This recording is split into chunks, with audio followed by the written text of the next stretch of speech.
Ladies and gentlemen, as your speakers get ready, could I please ask you all to remain seated and silent for the father of the bride, Mr. Sandy Hamilton.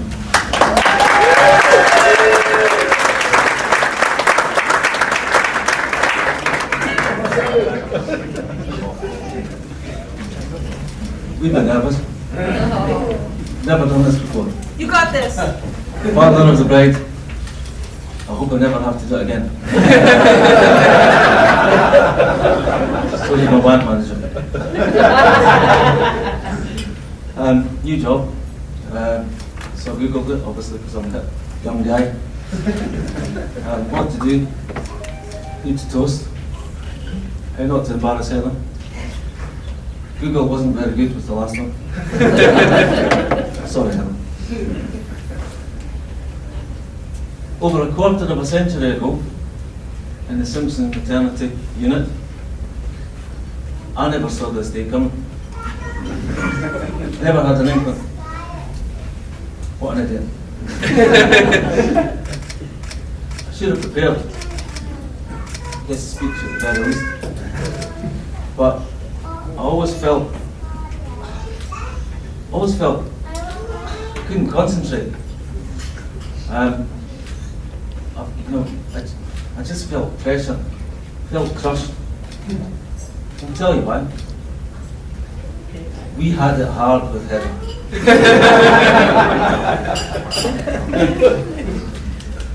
She did the best tantrums. World class. When she got frustrated with us, her head would shake and she would give us a sign. We didn't know what it was.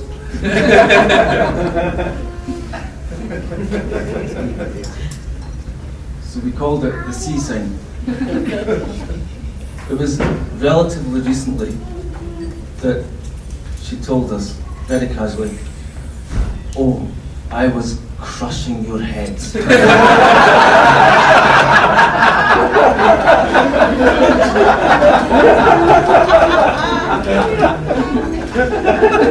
So, if this speech sounds go well together, you've only yourself to blame. Of course, the main reason I'm here is to welcome everybody to Heather and Ryan's wedding. Thank you all for coming, and we hope it will be a very happy and joyous occasion. And I'm sure some of you will hope it's going to be a very happy occasion more than the rest, because you've come a very long way to get here. From Canada, from Germany, from Englandshire, folk for Fife, the people for Pennycook, and the celebrities from Christopher. And there's even a couple that managed to drag themselves along from Palermo.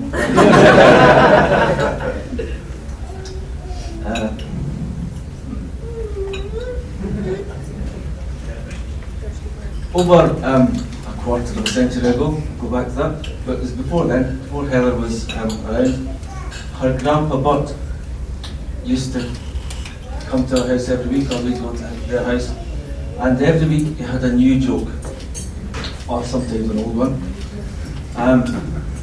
And he also liked to regale us with some of his best comedy sketches.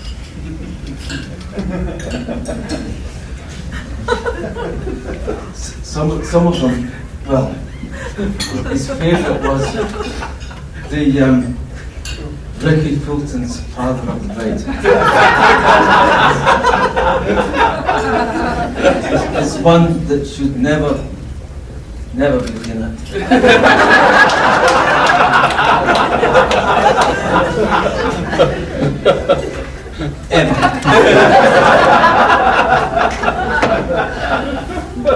It doesn't Heather look lovely today?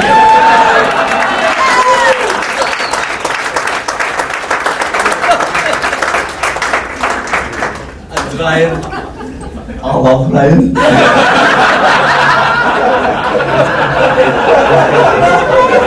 Hazel loves Ryan. We love Ryan. His lovely. 2 years ago, when Ryan came very discreetly to ask for Heather's hand in marriage, well, I couldn't believe my luck. 5 years of misery were about to come to an end. I was ecstatic. And then when I told Hazel, she nearly fainted. I told her. And today, when I walked into the church and he was there, David, we will be eternally. And then when he signed the register, no, before that he said, I do. I nearly fainted.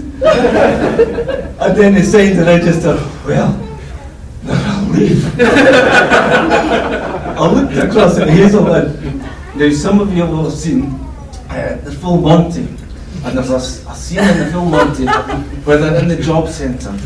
And Robert Carlyle's in one queue, and some of the dancers were in the other queue.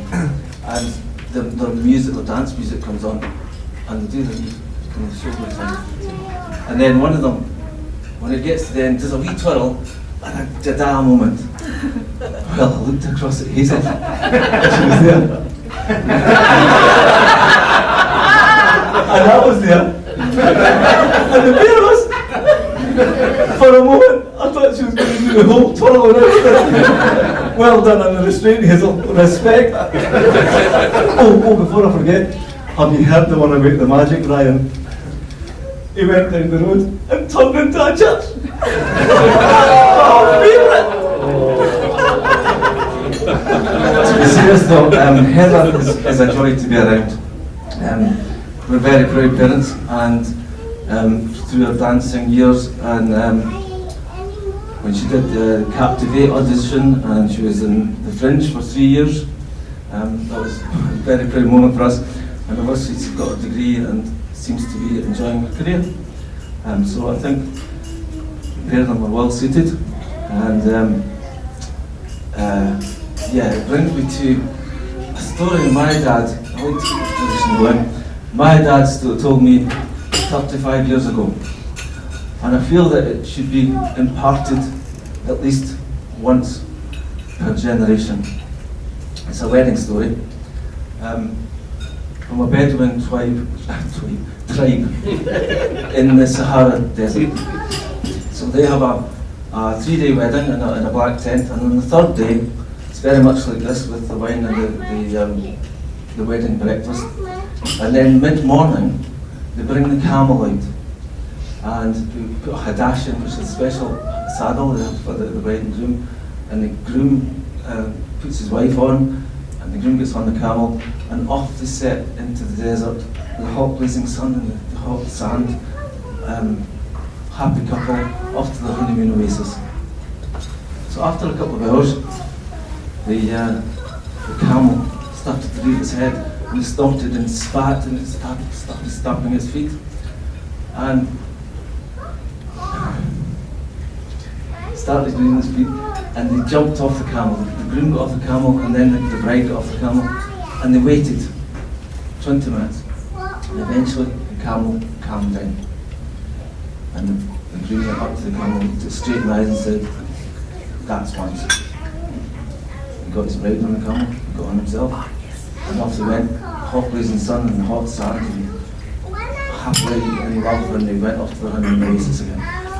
2 hours later, the camel stopped again, reared its head, snorted and spat, and kicked his feet. He jumped off the camel and waited.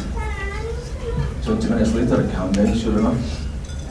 And the groom went up to the camel, looked straight in the eyes and said, "That's twice." He's got on the camel again, off they went. Hot blazing sun and hot sand, happily in love, off to the honeymoon oasis. And then after another hour, the camel stopped again, snorted, reared its head. The groom jumped off the camel, took out his gun, shot it dead. Well, his wife went, "What are you doing? You've killed our camel! That's our transport! What?" She went berserk. She was absolutely beside herself. After about 10 minutes, she calmed down. groom walked up to him and looked straight in the eyes and said, "That's once."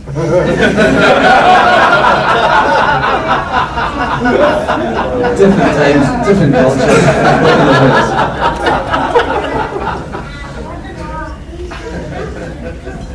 I'd like to finish with just a quick rendition of a few words from a song, no, I won't sing it, that Heather knows.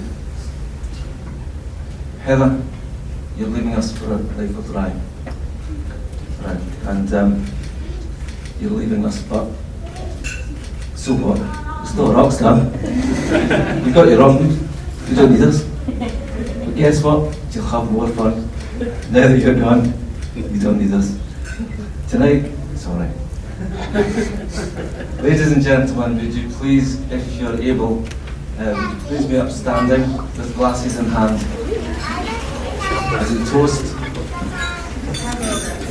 when you're all ready. To the new Mr. and Mrs. Brian Whitelaw. Lang may your long week.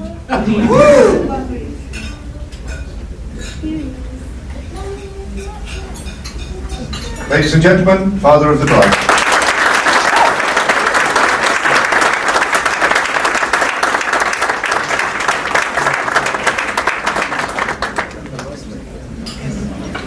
And now, ladies and gentlemen, I call upon the groom to say a few words. Ladies and gentlemen, Mr. Ryan Whitelaw.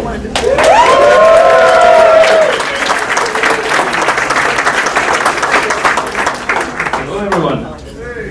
On behalf of me and my wife, I'm going to try and not cry again. But I can't promise that. We'd like to thank you all for celebrating what is the most amazing day of our lives. It means the world to Heather and I to have each and every one of you here. We know some have travelled far from Germany, from Canada, and even some from the treacherous journey in the Kingdom of Fife. I'd like to start by thanking the father of the bride, Sandy, for his short, concise, and beautiful words. Pause for laughter. No pressure on me, right? To Hazel and Sandy, I've been made to feel a part of your family from the moment I met you. And I'm going to cry soon. I wouldn't be happier that it is you two that are Heather's parents. You've got such a wonderful family. I'm going to cry shortly again. I keep telling you that, so I don't. I'm not touching it. I immediately got on with Heather's brothers, Ewan and Robert. In fact, one of our first trips that we had together was to London, where we met up with Ewan for the weekend, and we went on some weird Shrek experience. I'm not sure whose idea that was. Yours. My first ever Scotland game, Robert took me to. Not the other way around, even though he was only 14 years old at the time. And we actually won, so that was even better. We've had fantastic family trips, celebrations, and some great memories together. Sandy and Hazel, you've raised the most wonderful person, my favourite person, and I can't thank you enough.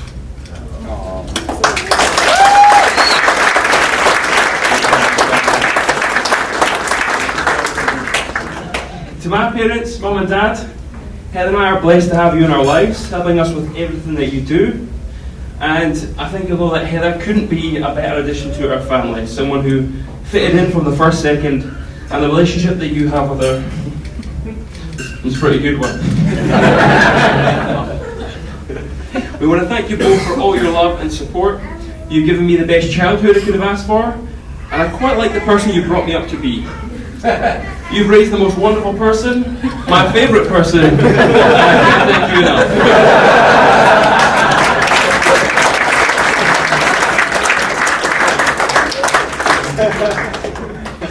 To both our parents, we couldn't have our dream wedding without all of your help, and it really has been the most incredible occasion. I'm delighted our families have officially become one today. And on a personal note, I always wanted to have two dads. That's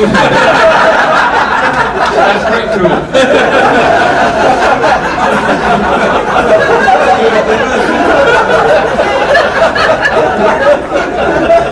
To the maid of honour and bridesmaids, Sarah, Lauren and Kirsten, I must say, look absolutely stunning today. I'm sure you all agree. Thank you for supporting our relationship, being wonderful friends together for all the years that you've known her, and also for letting me briefly crash the Hindu. I had a great time. I say that you done wonderfully with your reading at the ceremony. It was a really beautiful moment, and it means the world to both of us.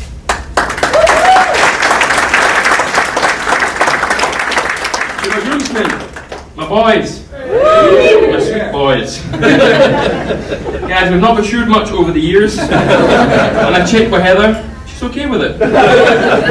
So long may that continue. And all seriousness though, gents, don't cry. I want to thank you for all your support you've given me, particularly for the stag do, both of them. I couldn't have asked for a better time. And a special mention to Robbie and his brother Thomas, who will be playing music for us tonight, in particular for our first dance.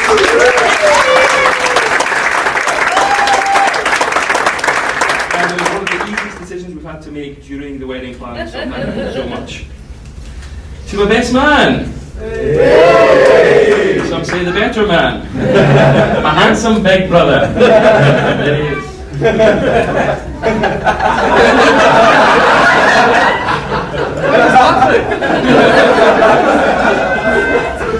So again, you've supported me through every step of my engagement, wedding plan, stag do, and of course today. The kilt shopping was particularly good because I think our ratio from bar to kilt shop was 2 to 1. Second trip was not necessary at all, but I enjoyed it. I also have to thank you for providing us with the most beautiful flower girl, Aria.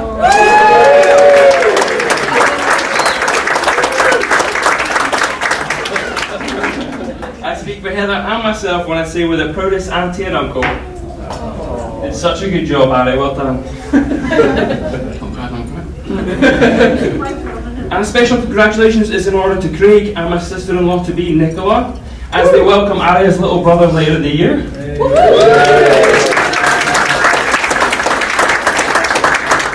And I'll be passing them out to you shortly, bro, but a gentle reminder that your stag do is still to be planned, your best man speech still to be written. So take heed, because I'm a lyrical poet. And lastly, to my wife. Thank you for marrying me. I want to share a few things that I love about you that are only small things that I know it's on a daily basis, but they're important. Any song in our house is an earworm to Heather. When I'm working in my spare room, working from home, I'll sing some part of a tune badly, I'll hum it, anything, and you'll hear it 5 minutes later, the exact same tune, because Heather started singing it too. She doesn't really know why, but it was me. Heather FaceTimes her mum almost every single day, and it really is sweet.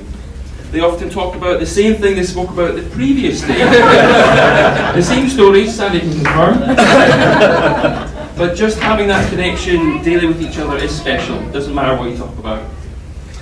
A fun fact, Heather and I have matching birthmarks. That's weird, I know. Each on the back of the arm. It's going somewhere. So much like the band Tenacious D were meant to be together, their matching birthmarks, I think we're meant to be together too. So that was good. You're beautiful, kind, caring. Sorry, Heather, I can't read your writing here.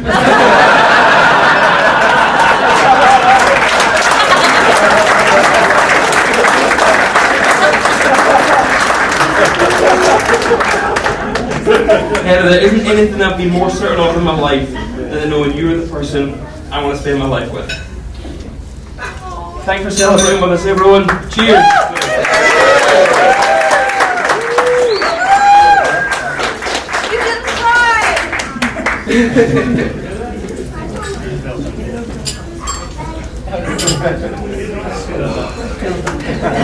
And now, ladies and gentlemen, it is the turn of the best man, Mr. Craig Whitelaw.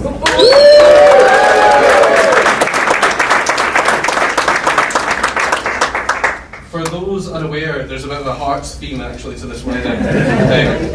And as Edinburgh's #1 Liam Boyce impersonator, I speak right now. Before I properly get started, I just want to say I'm so happy to be here. Let's just hear it for how beautiful the bride and groom look just now. As well, let's hear it for them. And for a fellow groomsmen, there's only so much a kilt can do, boys, but nice.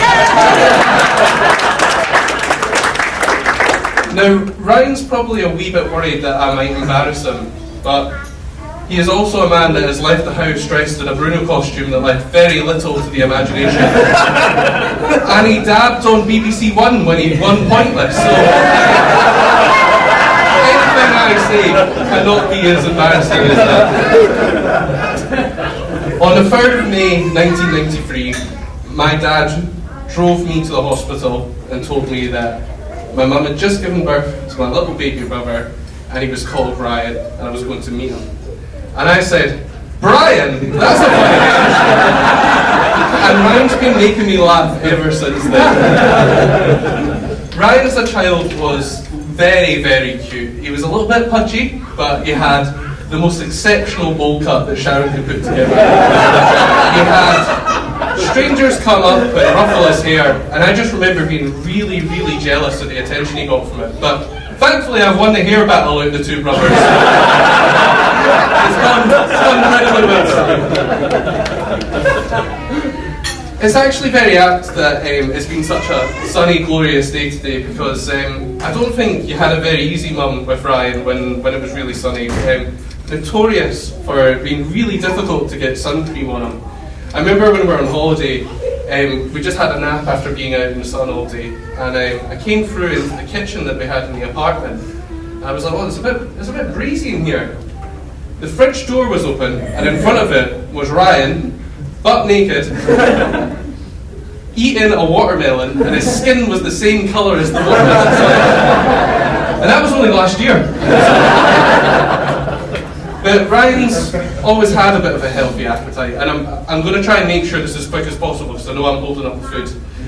Ryan, if you were a wee bit slow in getting lunch or dinner out, had a reputation for eating bugs in the back garden of his travels. Ants and flies were not safe in these areas. One time, Mum went to me, "Oh, tea's ready, go and get Ryan." So I looked at Old Faithful, the trampoline where all the bugs were, and Ryan wasn't there, so I was like, thank goodness. But I could hear some rustling and some noises around the side of the house, and I thought, God, it sounds like a wild animal's round there. So I went round to the side of the house where the wheelie bins were kept, and lo and behold, one of the wheelie bins is on the ground and has been ripped open, and there was Ryan gnawing on chicken bones that we'd had.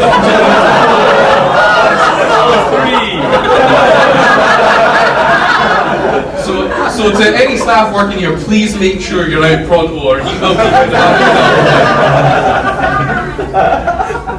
Ryan, as well, when we were on holiday, always provided some entertainment for himself.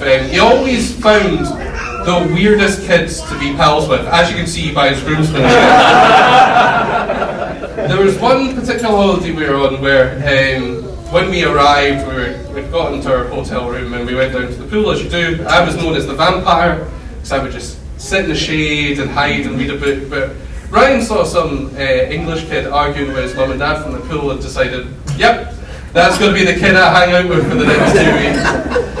So they got into a lot of trouble. And I remember sitting by the pool one day and we just started hearing furniture crash from a balcony, falling down, and everyone's like, oh God, what's happening? And there was Andrew, the kid that Ryan had made friends with, chucking chairs and tables off of their veranda and his dad leapt up, started screaming, running up the stairs, and there was Ryan just standing a wee bit further back, not chucking anything, but peeing himself laughing because he egged it on.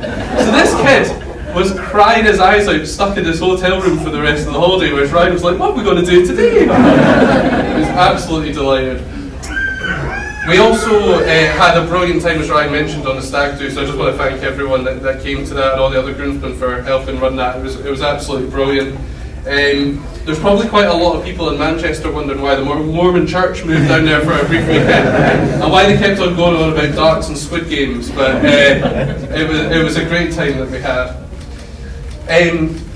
To Heather, I can't picture a time without you being in our life. You fitted into our family so well. I just want to say special congratulations for not making this wedding Shrek themed, as I know Ryan probably would have wanted. But I would have made a fantastic donkey, so when you find the special person in your life, I think it changes everything. It makes the hard times a bit easier, it makes the good times better, and you're just really excited for what the future holds. And I think I speak for everybody here and the people that are unfortunately not here when I say we cannot wait to see what the future holds for you too. I'm gonna start crying as well.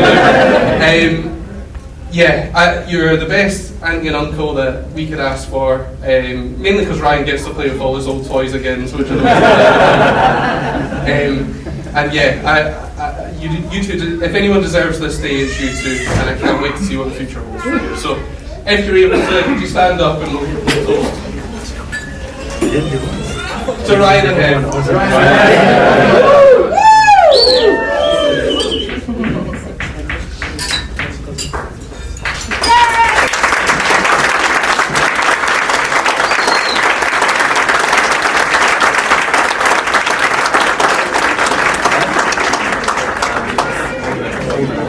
Ladies and gentlemen, Ryan would now like to make a quick presentation. It's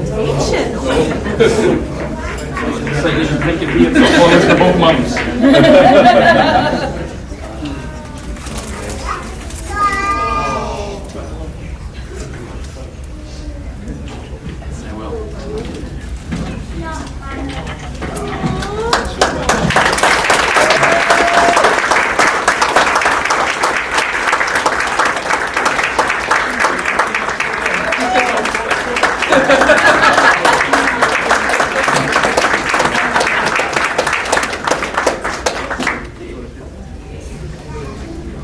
And now, ladies and gentlemen, that concludes the formalities for this part of the day. I'm now going to hand over to Naeem and the team here at the Mahoy, and your wedding breakfast will be served. So, ladies and gentlemen, please enjoy your meal.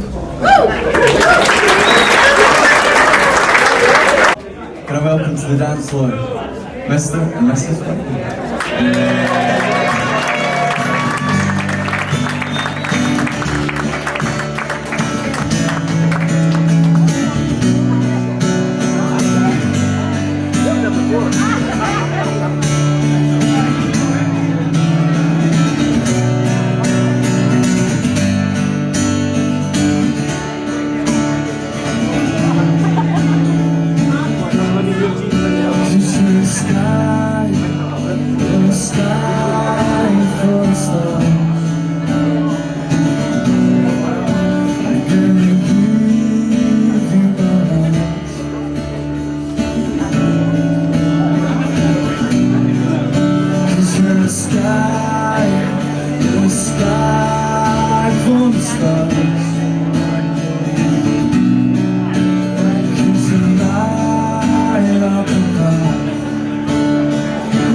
and the bridesmaids and the parents of the bride and groom as well, please.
eyes. I think I saw you.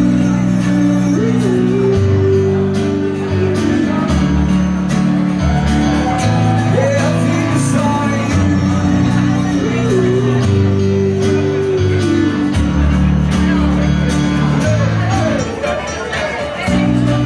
I just wanted to dance out like every single other person here to join us. Don't be shy now, get yourselves up here. Come on, do some of these things, get one up.